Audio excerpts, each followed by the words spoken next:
Very excited to have you. How are you doing over there? How's your day been? My day's been wonderful. I got up super early, which I'd never do, and feel like I accomplished adult things or something. So, Isn't it nice when those random bursts of energy hit you and you're like, oh yeah, for once I'm doing it. Good job. yep, yep, absolutely.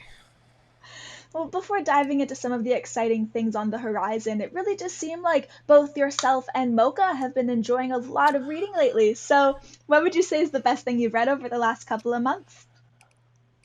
I just started reading a book called The Kabbalistic Visions, Okay. which is a history of the Phoenician mystery tradition from like antiquity. Uh, that's what I'm reading currently, and it's fascinating. Okay. Well, very soon you will be embarking on your 2021 USA summer tour across the country. So is it kind of driving you crazy having to wait the week and a half before you actually hit the road? It's so close for you guys. Um, we've kind of gotten used to not doing anything, right? Like this whole past year has been a lot of sitting in the house. So what is one more week? You know, we'll be all Right. right. I've kind of enjoyed my time at home, and I enjoy my time with my dog. So for the time being, I'm living in the present, but I'm super excited to get back out and actually do this thing again. It's been a long time. It definitely has been a minute. So what would you say you're most looking forward to just in terms of being back out there finally? Oh my god, just seeing people, just seeing people. Civilization. Yeah, like knowing that we're not alone on the planet.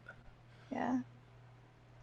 Well, we are of course jamming your newest single release, Die With Me, and it's accompanied by a really cool music video with a lot of just kind of quickly flashed symbolism, and you're all dead, which is also pretty badass. So I'd love to know more about how it was just putting the whole thing together.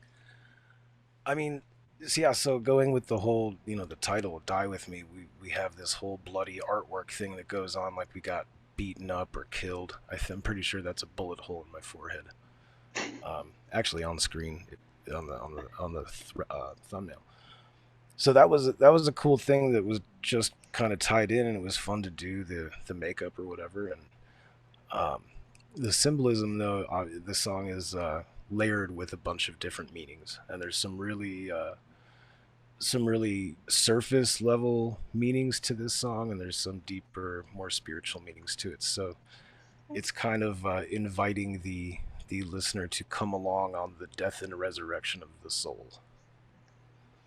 I always love when I hear a song like this because there are so many layers, and of course, everything when it comes to music is usually up for interpretation. And for me, I just kind of love the duality in the song of someone being your sinner and your savior, just how their essence can make you feel a spark, but also some sort of danger. And in a way, it's kind of a sultry song, depending how you look at it. So, what kind of made you want to write about someone who could both be your sinner and your savior? I think that's the resolution of the opposites, right? Is somebody who could be everything and run the spectrum of darkness to light and everything that kind of encapsulates, right? Like Right. the only difference in temperature between hot and cold is degree, as a matter of perspective. So And then just simply seeing that the single dropped a few months ago, what are your plans on the music front going forward? Because I do know that there's a studio record in the works. the record's done. Okay, awesome. The record was done pre-pandemic, so this was all kind of put on hold, and we had to.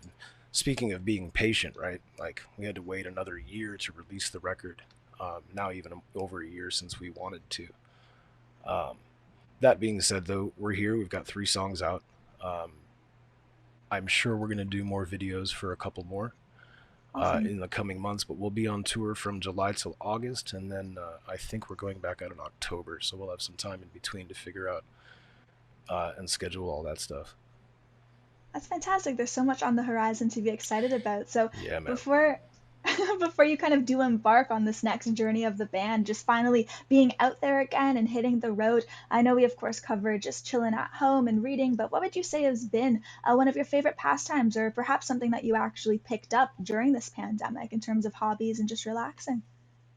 I got a lot of time to spend on music. Really, not necessarily Gemini syndrome music, but just playing guitar, playing piano. I did pick up the viola and the violin a little bit and started kind Okay. of self teaching myself those. Uh, I'm not very good at this point, but that's not to say that I couldn't be in time with more practice. So I can do the Right. thing, I can make the notes on it. It's a different instrument than guitar and everything that I'm used to. So, but that definitely kept me occupied for quite some time. Do you think once you start picking these things up and do you eventually get really good at them, we can maybe see them end up on one of your upcoming songs or albums? Absolutely. If I get good enough. Fingers crossed, eh? It's just a matter of my own amount of discipline. So Right. I've heard those are no joke, so definitely wishing the best because I think that could add a they're really cool hard, element to man. stuff. I'll tell you this. So like I've played guitar for 20 something years. I play bass, I play piano, I play percussion, I play drums, and everything I've ever picked up was relatively easy for me at the time. And the violin in particular, because it's so small, was absolutely not. It was really frustrating, and I had to, in the first few weeks, really struggle just to even make a note sound bearable. So that was kind of like a little accomplishment of mine, was not giving up and throwing the thing against the wall, or smashing it to bits, because it wasn't easy for me. This is difficult. I quit.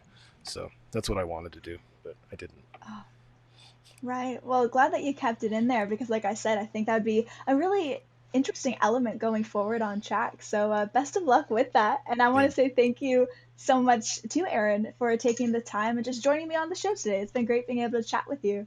my pleasure. Thanks for having me.